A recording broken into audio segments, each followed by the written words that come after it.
नमस्ते बच्चों। आप सभी 10वीं कक्षा के छात्र और छात्राओं को मैं हिंदी शिक्षक महेश डी पतंगे आपको इस डायमंड हाई स्कूल के ऑनलाइन क्लासेस में आपका हार्दिक स्वागत करता हूं। बच्चों, 10वीं विषय हिंदी में हमने अब तक 3 पाठों का अध्ययन कर लिया है। अब आज हम नए पाठ के साथ इस कक्षा को प्रारंभ करेंगे। पाठ है 4, पाठ संख्या 4 है, जो एक पद्य कविता है। इस कविता का शीर्षक है अभिनव मनुष्य। अभिनव मनुष्य यानी आज का आधुनिक मानव, आधुनिक इंसान, या आज का नया मनुष्य या नव्य मनुष्य आदि आप इसको बुला सकते हैं।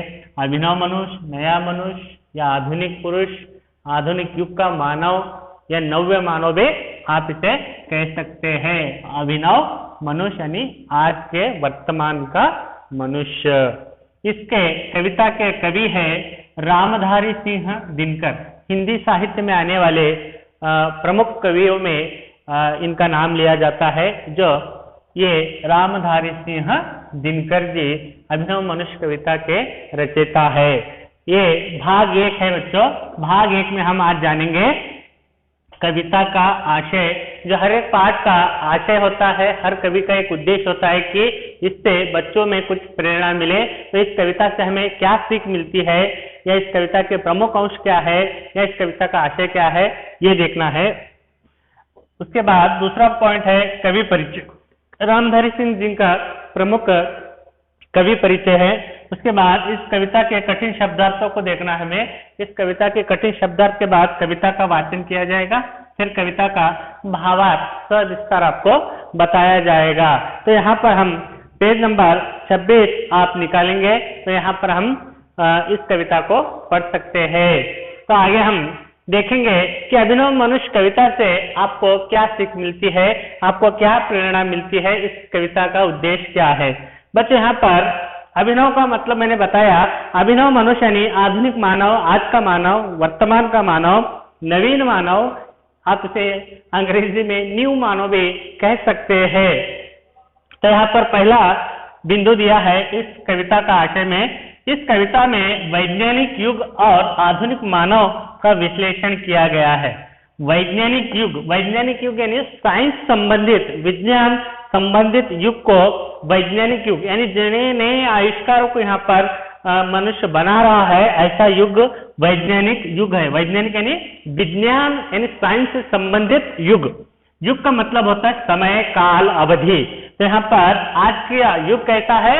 विज्ञान के नए नए आविष्कारों का युग है, जो आधुनिक मानव का विश्लेषण यानी वैज्ञानिक युग के साथ साथ आधुनिक मानव का भी यहाँ पर विश्लेषण यानी विवरण इस कविता में रामधारी सिंह दिनकर जी आपके सामने प्रस्तुत कर रहे हैं। और आधुनिक मानव की भौतिक साधना का परिचय यहाँ पर दिया जा रहा है। आधुनिक मानव यानी आज के वर्तमान के मानव को, जो भौतिक का मतलब होता है सुख प्राप्ति के लिए आविष्कार किए जाने वाले वस्तुओं को भौतिक साधना बोलते हैं इसको।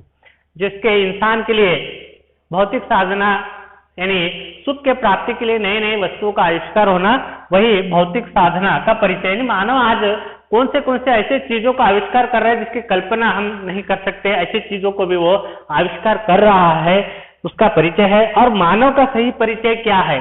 कवि यहाँ पर जोर देकर कह रहे हैं कि आज मानव ने नए नए आविष्कार बनाए हैं, लेकिन सही मानव का परिचय नहीं है वो। तो सही मानव का परिचय क्या होना चाहिए, इस कविता के द्वारा हम सीखते हैं। तो सही मानव का परिचय इस कविता से बच्चे स्नेह, मानवीयता, भाईचारा आदि का महत्व समझ सकते हैं। इस कविता से बच्चे स्नेह का मतलब प्यार, मानवता मतलब इंसानियत, मानवता, भाईचारा का मतलब बंधुत्व, आपस में मिलकर रहना, बंधुत्व, इसका महत्व इस कविता के द्वारा समझाया गया है। एक तरफ नए मानव को यहाँ पर 2 प्रकार में इस कविता को हम समझ सकते हैं। एक प्रस्तुत इस कविता को रामधारी सिंह दिनकर जी ने इस प्रकार से विवरण दिया है कि यहाँ पर मानव, आज का मानव नवीन आविष्कारों को तो बना ले रहा है। आज का मानव नए नए आविष्कारों की खोज कर रहा है। तो एक तरफ मानव की सही पहचान क्या है, दोनों को यहाँ पर बताते हुए कवि सुंदर सा वर्णन यहाँ पर किए हैं कि इंसान आज चांद तक पहुंच रहा है, चांद पर कदम रख रहा है, लेकिन अपने भाईचारे को भुला बैठा है, अपने बंधुत्व को भुला बैठा है। तो नया नया तो इंसान सीख रहा है, अपनी परंपराओं को भूल रहा है। तो इस प्रकार कवि को ये समझ में आ रहा है कि आज का मानव चांद तक तो पहुंच रहा है, उन्होंने झोपड़ी से बिल्डिंग तो बना लिए, लेकिन इंसानियत को भुला रहा है। छोटे से घर को उसने बड़े बड़े बिल्डिंगों में परिवर्तन किया है, ये उसका श्रेय है, ये उसकी परिचय है, लेकिन सही परिचय वो नहीं है। सही परिचय हमें कहा है स्नेह, मानवता, भाईचारा में सही परिचय होना चाहिए बोलकर कवि यहाँ पर अपने कविता द्वारा यहाँ पर हमें प्रस्तुत कर रहे हैं। यहाँ पर कवि यहाँ पर उदाहरण के लिए इंटरनेट, मोबाइल, अनेक नवीन यंत्र मानव के आविष्कार है। आज मोबाइल का आविष्कार हुआ है, इंटरनेट का आविष्कार हुआ, नए नए नए खोजों के आविष्कार खोज रहे हैं, ये मानव का श्रेय है। लेकिन मानवता, स्नेह, भाईचारा, मनुष्यत्व, ये वास्तविक उसके क्या है, वास्तविक निज रूप है मनुष्य का। मनुष्य का आज चांद पर जाना निज स्वरूप नहीं है। आज मानव का निज स्वरूप बंधुत्व, स्नेह, भाईचारा, ये निज स्वरूप है, उसे भुला कर बैठा है। उसे याद देने का काम यहाँ पर रामधारी सिंह दिनकर जी बहुत ही सुंदरता के साथ यहाँ पर वर्णन कर रहे हैं।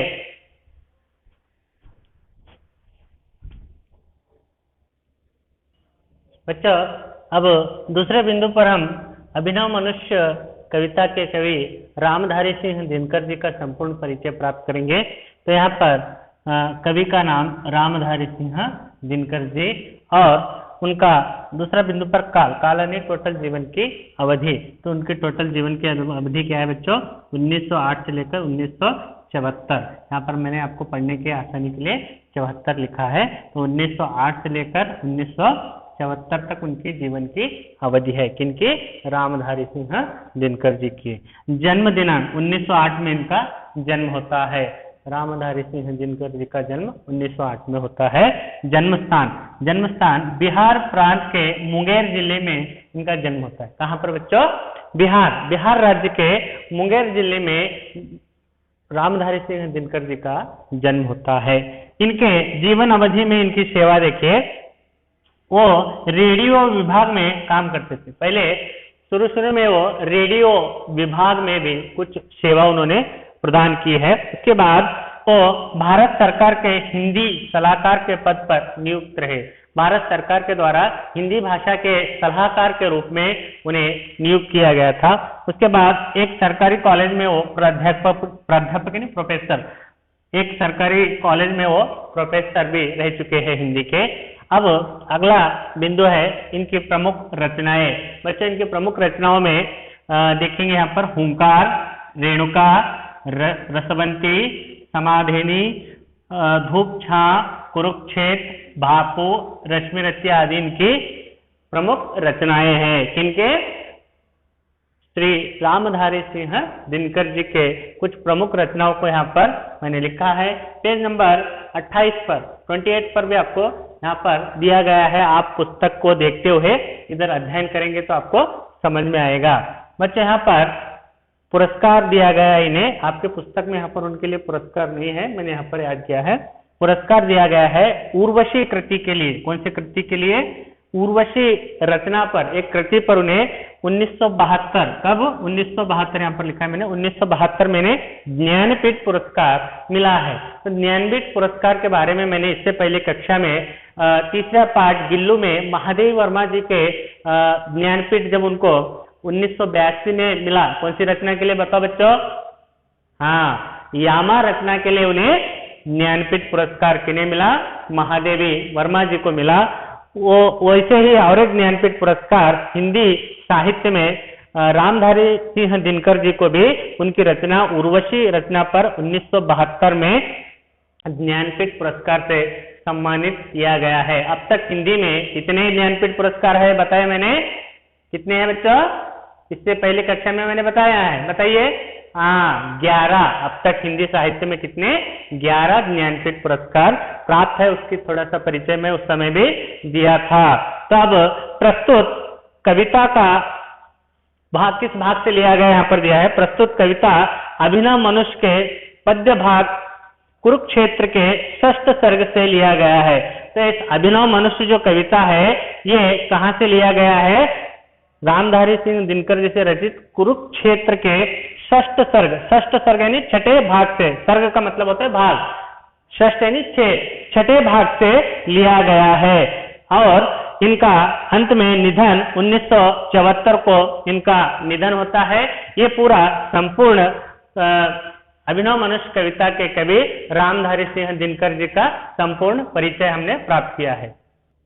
तो यहाँ पर बच्चों अभिनव मनुष्य कविता के कठिन शब्दार्थ देखने से पहले मैं आपको बताऊं कि यह पाठ आपको 3 अंक के लिए आने की संभावना रहती है। कितने अंक के लिए बच्चों, 3 अंक के लिए आने की संभावना रहती है।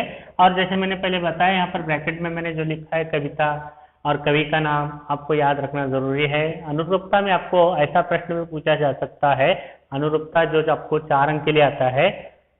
यहाँ पर मातृभूमि कविता भगवती चरण वर्मा, मातृभूमि कविता को किसने लिखा है, भगवती चरण वर्मा ने। तो अभिनव मनुष्य डैश बोलकर देता है, तब आपको क्या लिखना है, हाँ रामधारी सिंह दिनकर। तो इसी प्रकार और एक प्रश्न देता है आपको, गिल्लू रेखा चित्र, गिल्लू क्या बनता है, रेखा चित्र बनता है। तो अभिनव मनुष्य डैश बोलकर देता है, तब आपका उत्तर सही कहा आपने, कविता। तो इस प्रकार से अनुरूपता में आने के चांसेस रहते हैं। आप इसको भी ध्यान से पढ़िए और ये आपको 3 अंक के लिए आने की संभावना रहती है। यहाँ पर हम कविता के कठिन शब्दार्थ को चलते हैं। अभिनव का मतलब होता है नया, नवीन, आधुनिक, नव्य बोल सकते हैं आप। अभिनव यानी नया, नवीन, आधुनिक बोल सकते हैं। दूसरा शब्द है वारी, वारी का मतलब है संस्कृत शब्द है, वारी यानी जल या पानी भी हो सकता है। हुक्म का मतलब होता है आदेश या आज्ञा, हुक्म का मतलब बच्चों आदेश या आज्ञा, ऑर्डर भी हो सकता है।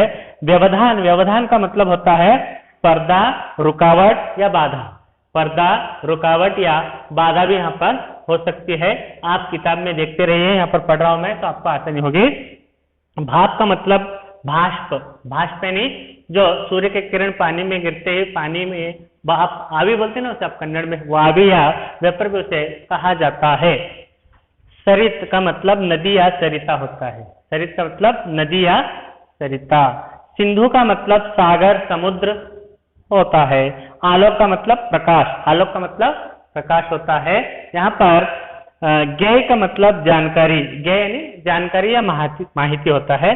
श्रेय का मतलब यश या सफलता भी होती है। कल्याण यानी मंगल, जिसका कोई शुभ कार्य हो उसे क्या कहते हैं हम, मंगल कहते हैं। ये अभिनव मनुष्य कविता के सभी शब्दार्थ को यहाँ पर हमने पढ़ लिया है। आगे कविता वाचन की ओर बढ़ेंगे। चलो बच्चों, अब 4th बिंदु पर, पॉइंट पर आते हैं, कविता का वाचन। 3 पंक्तियों में इसे हमें पढ़ना है, जो पेज नंबर 26 पर आपको और 27 पर आपको दिया गया है। सभी अपने अपने किताब निकालिए।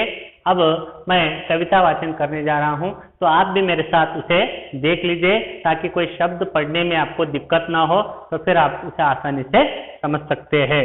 पाठ 4, अभिनव मनुष्य कविता, कवि रामधारी सिंह दिनकर।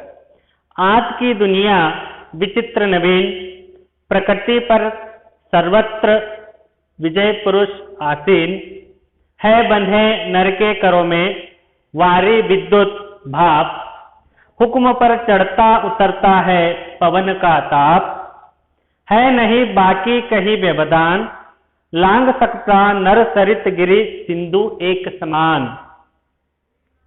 यह मनुज जिसका गगन में जा रहा है यान, कांपते जिसके करों को देखकर परमाणु, यह मनुज जो सृष्टि का श्रृंगार, ज्ञान का विज्ञान का आलोक का आगार, व्योम से पाताल तक सब कुछ है इसे ज्ञ, पर ना यह परिचय मनुज का, यह ना उसका श्रेय।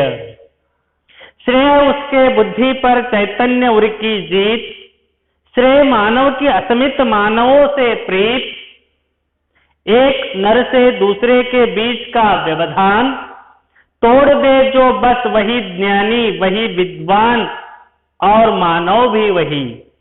तो इस प्रकार से कवि श्री रामधारी सिंह दिनकर जी ने बहुत सुंदरता से आधुनिक मानव का परिचय यहाँ पर दिया है।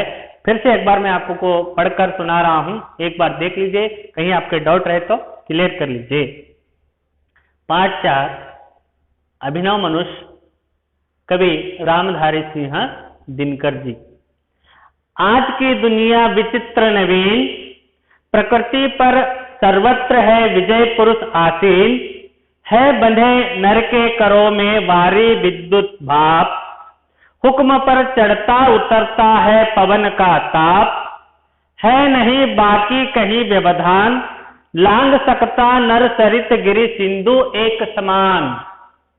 यह मनुज जिसका गगन में जा रहा है यान, कांपते जिसके करों को देखकर परमाणु, यह मनुज जो सृष्टि का सिंगार, ज्ञान का विज्ञान का आलोक का आगार, व्योम से पाताल तक सब कुछ है इसे ज्ञेय, पर ना यह परिचय मनुष्य का ना उसका श्रेय, श्रेय उसका बुद्धि पर चैतन्य वृक्ष की जीत, श्रेय मानव की असमित मानवों से प्रीत, एक नर से दूसरे के बीच का व्यवधान, तोड़ दे जो बस वही ज्ञानी वही विद्वान और मानव भी वही। तो इस प्रकार मैंने इसे पढ़ने की प्रस्तुति की है, तो आप भी उसे देख लीजिए। वाचन में 3 पंक्ति दिया गया है, तो कहीं पर आपको कठिनाई हो तो आप देख सकते हैं। यहाँ पर दिनकर जी ने बहुत सुंदरता से मानव के भौतिक जगत का परिचय दिया है और मानवता का पाठ पढ़ाने का प्रयत्न किया है। मनुष्य आज बहुत कुछ साधना कर चुका है, बहुत कुछ आविष्कारों का निर्माण कर चुका है, लेकिन वो अपने मानवता को, भाईचारे को भुला बैठा है। इसका एक मार्ग, सही राह बताने का काम कवि रामधारी सिंह दिनकर जी ने अभिनव मनुष्य में देने का प्रयत्न किया है। अब आगे हम एक एक कर इस पद्य के भावार्थों को, पद्य के सारांश या भावार्थों को समझने का प्रयत्न करेंगे।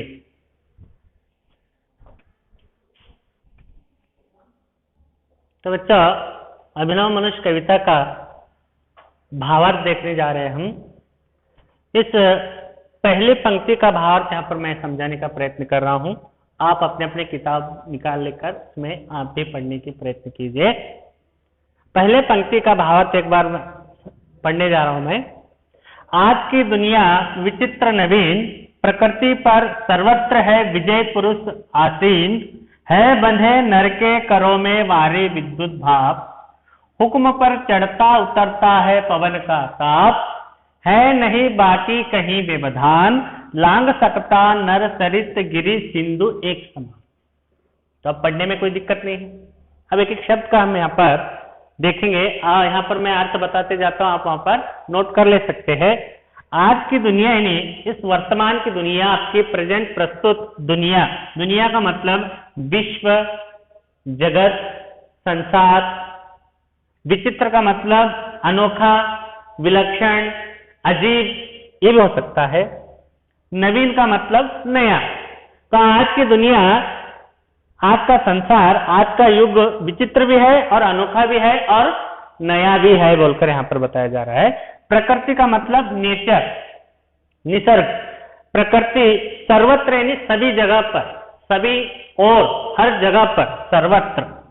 विजय यानी यशस्वी होना। पुरुष आदमी। आसीन का मतलब बैठा है। तो आज प्रकृति के हर एक तत्व पर चारों ओर कौन बैठा है? विजय पुरुष आसीन होकर बैठा है। सब तत्वों पर वो अपना हुक्म जमा कर मनुष्य बैठा है। आसीन का मतलब बैठना है। बंधे, बंधे यानी बांधे हुए है। बंधे नर, नर मनुष्य। नर का मतलब बंधे यानी बांधना। नर का मतलब मनुष्य है। बंधे नर के करों में। करों का मतलब हाथ, हस्त। हाथ होते ना, हस्त। है बंधे नर के करों में, हाथों में। वारी, वारी का मतलब जल या पानी। विद्युत बिजली, जिसे आप करंट कहते हैं, पावर कहते हैं।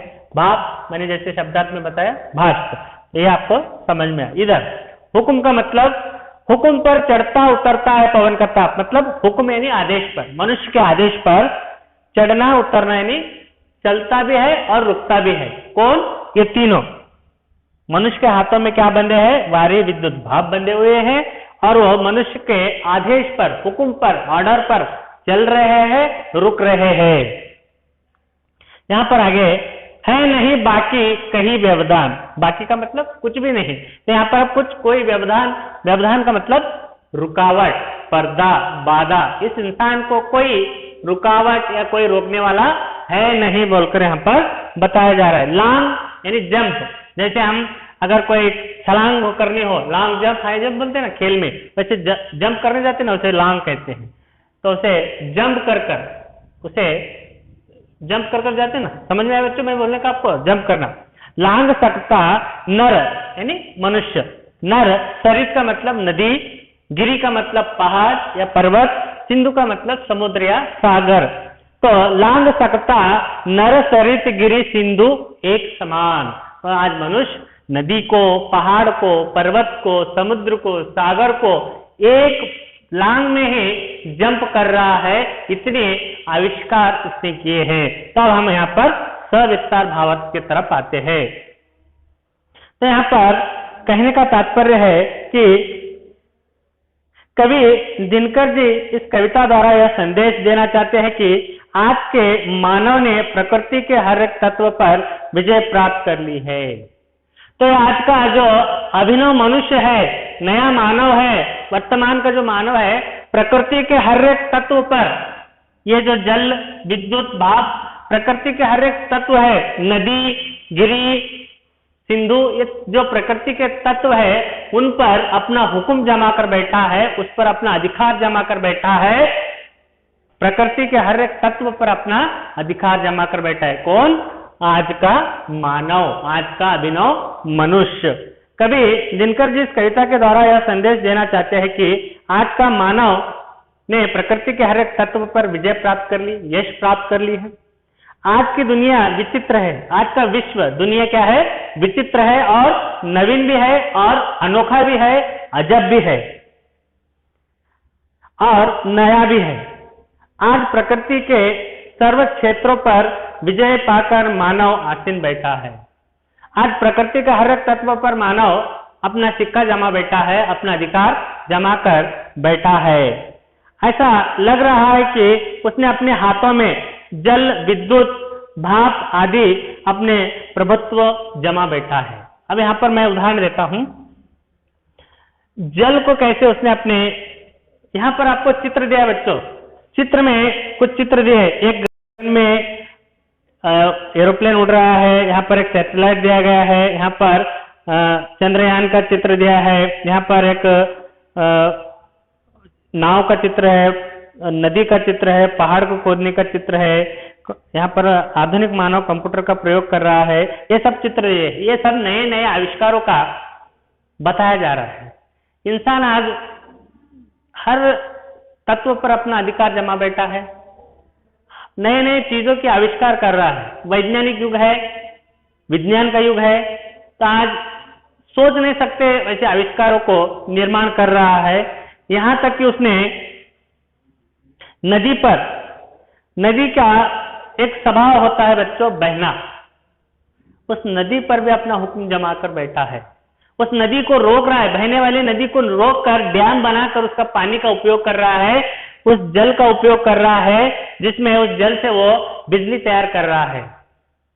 जैसे कर्नाटक में हमारे पास शिवमोगा शिवन समुद्र बिजली उत्पादन केंद्र है ना, वैसा वहां पर पानी से उसकी धारा पर बिजली तैयार करने का काम मनुष्य कर रहा है, विद्युत निर्माण करने का काम कर रहा है, यहां तक कि बादलों को भी तैयार करने का काम आज का मनुष्य कर रहा है। प्रकृति के हर एक तत्व से वो खिलवाड़ कर कर नए नए आविष्कारों का निर्माण कर रहा है, जो उसमें उसे यश भी मिल रहा है।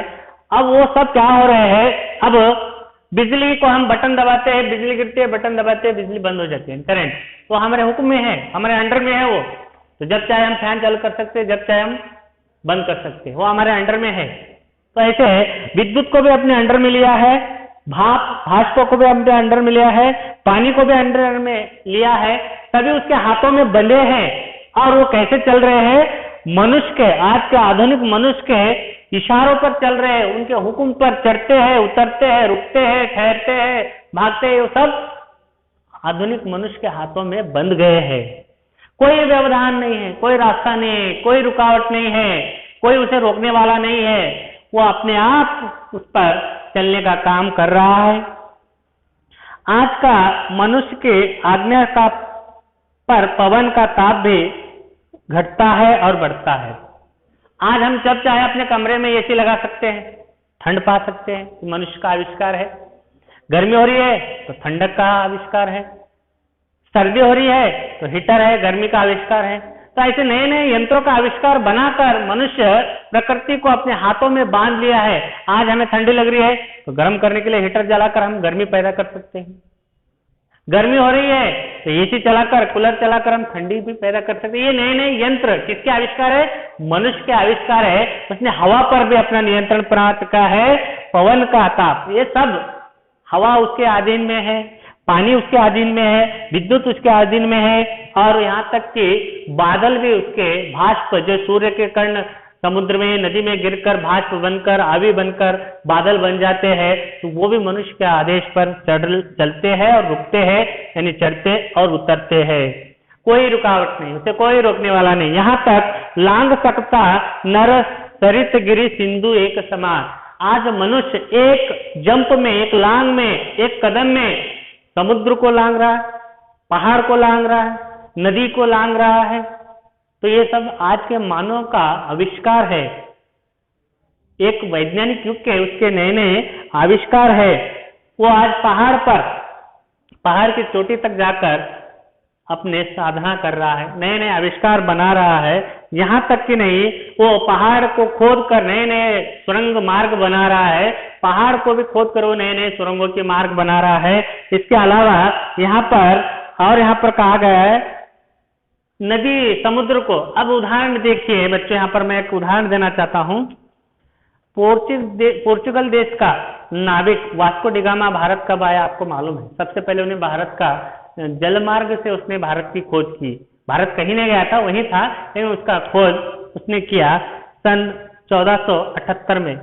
सन 1478 में वास्को डी गामा पोर्चुगल देश से भारत की खोज में समुद्रयान करने के लिए आया। तो उसे कितने दिन लगे बच्चों? उसे 315 दिन लगे। आपके इतिहास में आप पढ़ लीजिए, 315 दिन उसे लगे। मैं एक छोटा सा उदाहरण दे रहा हूँ। 315 दिन, जब 1478 में जो वास्को डी गामा भारत पहुंचा, उसको आने में पोर्चुगल देश से जलमार्ग होते हुए, समुद्र को लांघते हुए भारत आने 315 दिन लगे।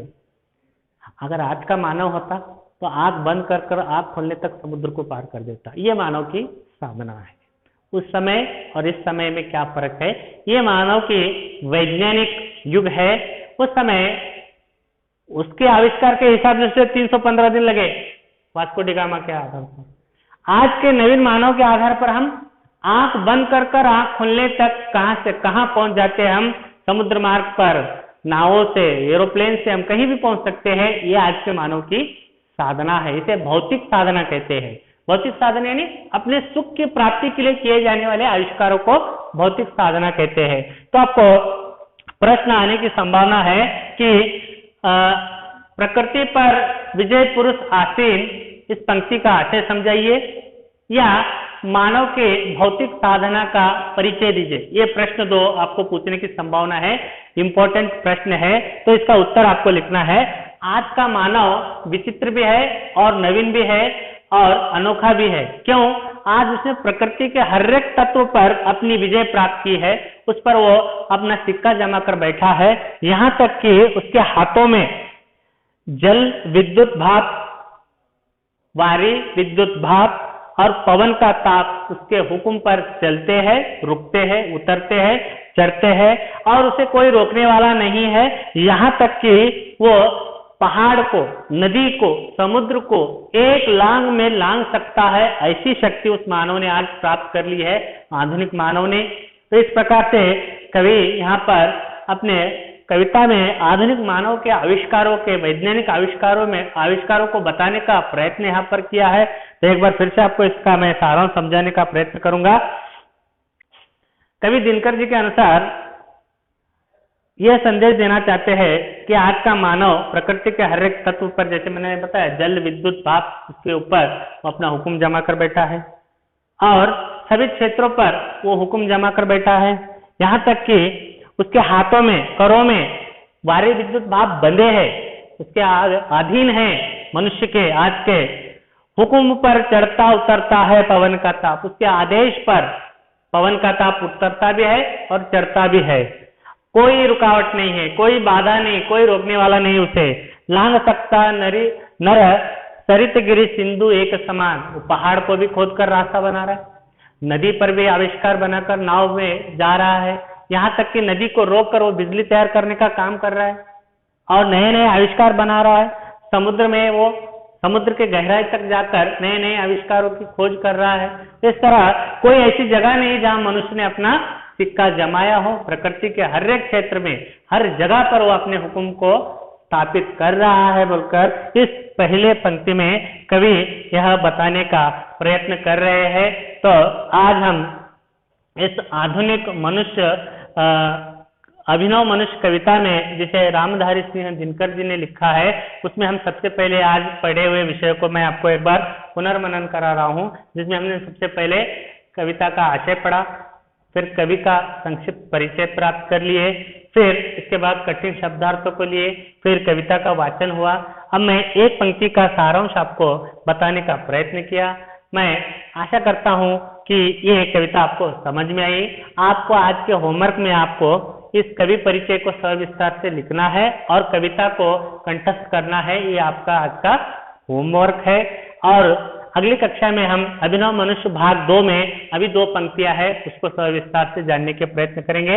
अगर आपको कुछ भी प्रश्न उद्भव होते हैं तो आप बेझिझक मुझे फोन कर उसका उत्तर पा सकते हैं। उसका उत्तर देने का प्रयत्न मैं अवश्य करूंगा। तो आज के लिए इतना ही, अगली कक्षा में मिलेंगे। धन्यवाद, नमस्कार।